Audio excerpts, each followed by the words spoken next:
आसमान की मलिका। गालिब ख्याल है कि ये बुत परस्त मज़ाहिब की इब्तिदा और आगाज करने वाली काहिना थी।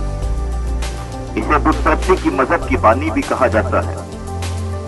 ये बुजुर्ग नूह के पड़पोते नमरूद की बीवी थी। नमरूद एक सूरमा था और जमीन पर पहला बादशाह, जिसने जमीन के लोगों को अपने आगे झुकने की तरगीब दी। नमरूद ने बाबुल का बुर्ज बनवाया और खुदा से बगावत की। बाबुल की तामीर का मकसद दरअसल खुदा की तहकीर करना और खुदा के खिलाफ बगावत करना था। नमरूद और उसके पैरोकारों का मकसद शैतान और शैतानी अरवाह की प्रस्तिश के लिए एक मरकज बनाना था। नमरूद और इसकी बीवी के जेरे इंतजाम शैतान की प्रस्तिश और दीगर गिराए हुए फरिश्तों की प्रस्तिश का आगाज पोशीदा तौर पर हो चुका था और अब इस शैतानी मजहब को फैलाने के लिए बाबुल का बुर्ज बनाना मकसूद था। बाबुल से जो मजहब शुरू हुआ, इसे बाबुल का मजहब, बाबली मजहब, बेबलियन और बाबलिज्म के नाम से जाना जाता है। तारीख ये बताती है कि बुत परस्ती का आगाज बाबुल से हुआ। फिर जब खुदा ने बाबुल के लोगों की जुबानों में इख्तिलाफ डाला तो वहाँ के लोग जमीन के मुख्तलिफ हिस्सों पर फैल गए और साथ ही अपना ये मजहब बुत परस्ती का साथ ले गए। पैदाइश की किताब उसके 11वें बाब में हमें बाबुल के बुर्ज का जिक्र मिलता है, जहाँ खुदा ने इनकी जुबानों में इख्तिलाफ डाला। ये बाबुल का बुर्ज दरअसल बुत परस्ती के लिए ही कायम किया गया था। दुनिया की मुख्तलिफ ज़ुबानें बोलने वाले लोगों की सकाफ़त और तहज़ीब में बाबुल के मजहब का रंग आज भी शामिल है। सिर्फ देवताओं और देवियों और मुजस्समों और माबूदों के नाम अपनी अपनी बोली में अलग अलग हैं, मगर किस्से और कहानियां ये बताती हैं कि ये सब एक ही कहानी की अलग अलग अशकाल है। आसमान की मलका, जिसका जिक्र बाइबल मुकद्दस में कई बार आया है। आसमान की मलका का बाइबल में अश्तारात नाम है, इब्रानी में अश्तारात है। आसमान की मलका इसका खिताब है। आसमान की मलका अश्तारात का किस्सा जो तवारीखी कुतब से हासिल होता है, वो किस्सा कुछ इस तरह से है कि ये नमरूद की बीवी सैमरामत है, जो जमीन पर बुत परस्ती की बानी और पहली काहिना थी। नमरूद बादशाह और सैमरामत मलका थे और लोग इनको भी खुदा या देवता जानते थे। नमरूद बादशाह जब मर गया तो सैमरामत ने उसकी लाश के कई टुकड़े करवाकर अपनी अलग अलग रियासतों में भिजवा दिए। नमरूद बादशाह, जो कि देवता और खुदा समझा जाता था, उसके मुर्दा बदन के इन हिस्सों को बड़ी अकीदत, बड़े एहतराम के साथ महफूज कर लिया गया ताकि इनकी इबादत का हिस्सा हो सके। यहाँ से मकबरों की इजाद हुई। मजहबी लोगों की ज़ियारत गाहों और मकबरों का सिलसिला भी सैमरामत की पैदावार है, यानी बाबुल के मजहब की। मुर्दा लोगों की ज़ियारत कायम करना और मुर्दा लोगों के बदन के आगे दुआएं करना, उनकी कब्रों के आगे दुआएं करना, ये नमरूद के इस सिलसिला से, इस वाकया से जुड़ा है जो हमने अभी देखा। नमरूद की वफात के कई साल बाद सैमरामत हामला हो गई और इसने ये बात मशहूर कर दी कि मुझे ये हमल मौजूदा तौर पर हुआ है। नमरूद जो कि मर गया है, वो मरकर सूरज बन गया है और वहां से पूरी दुनिया को देख रहा है और रोशनी दे रहा है। मैं नमरूद से, जो कि सूरज है, उससे हामला हुई हूँ, यानी कि सूरज की शुआओं से हामला हुई हूँ। सैमरामत का बेटा हुआ और उसका नाम तमूज रखा गया।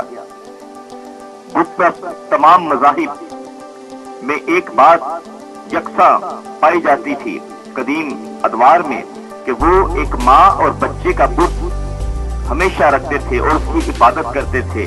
उस माँ और बच्चे के बुत की शक्ल कुछ इस तरह से होती थी कि एक माँ और उसके हाथ में एक नवजात बच्चा और उसके सर के ऊपर या तो सूरज की शुआओं का नूरानी हाला होता था, यानी कि नूरानी दायरा उस सैमरामस के उस औरत के सर के ऊपर।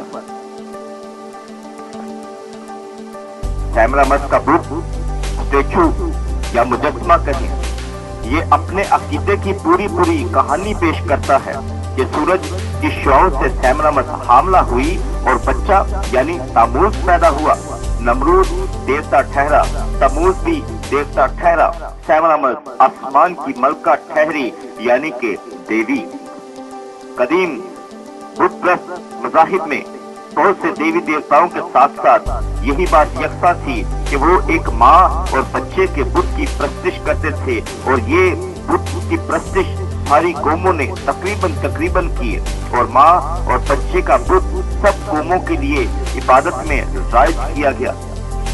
मिस्र में इसे आइसिस और होर्स कहते हैं, यूनान में वीनस और डायनोसस कहते हैं, रोम में डायना और एटिस कहते हैं, इसराइल में अस्तारात और तम्मूज कहते हैं, और असूर में भी अस्तारात और तम्मूज कहते हैं।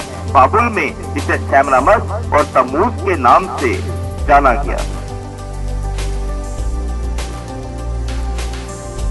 आसमान की मलिका सैमरामस का टाइटल नेम यानी खिताब था। हर कौम में इसे आसमान की मलका कहकर पुकारा जाता था, और ये इसी टाइटल और खिताब से जानी जाती थी। हर कौम में इसे अलग नाम से पुकारा गया, मगर कहानी एक थी और खिताब भी एक ही था जिससे इसकी पहचान होती है। सैमरामस के लिए यानी कि आसमान की मलका के लिए घर के कोने की छत पर मस्बा बनाया जाता और शहद की रोटियां तैयार करके इसके आगे रखी जाती, और तरह तरह की नजरें इसके आगे रखी जाती, या गली के कोने में इसके लिए मस्बा बनाया जाता था। आसमान की मलका को बाबुल में सैमरामस, मिस्र में आइसिस, यूनान में एफ्रोडाइट, असूर में अस्तारात, रोम में वीनस और रोमन कैथोलिक में मकद्सा मरियम का नाम देना आसमान की मलका की इसी जंजीर की एक कड़ी है।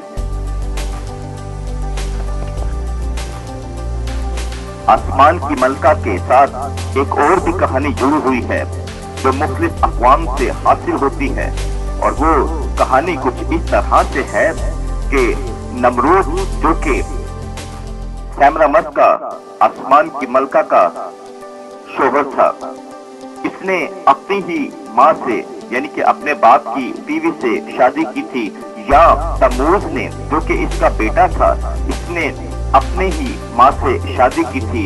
इन दोनों में से ये किस्सा इसी तरह से जुड़ा हुआ है। हकीकत कुछ भी है, पर कहानी इनमें से कोई दोनों में से एक जरूर है। कदीम बुत प्रस्त मज़ाहिब और बाबुल का मजहब और सूरत का मजहब, ये यहीं से इसकी इब्तिदा हुई, और कहीं पर कहानियों में तवारीख में कहीं पर ये बात पता चलती है कि नमरूद जो है वो होरस है, और कहीं पर कहा जाता है कि तमूज जो है वही होरस और वही ज़ियूस है। बहुत सारी अक़वाम में हमें नाम फर्क मिलते हैं, पर जब हम गौर करते हैं तो कहानियां एक जैसी हैं, जिससे ये पता चलता है कि ये किसी एक ही शख्सियत की बात की जा रही है, पर नाम फर्क किए जा रहे हैं। दुनिया की मुख्तलिफ जुबानों में इस आसमान की मलका, तमूज और नमरूद का नाम फर्क बयान करके इनकी इबादत की जाती रही।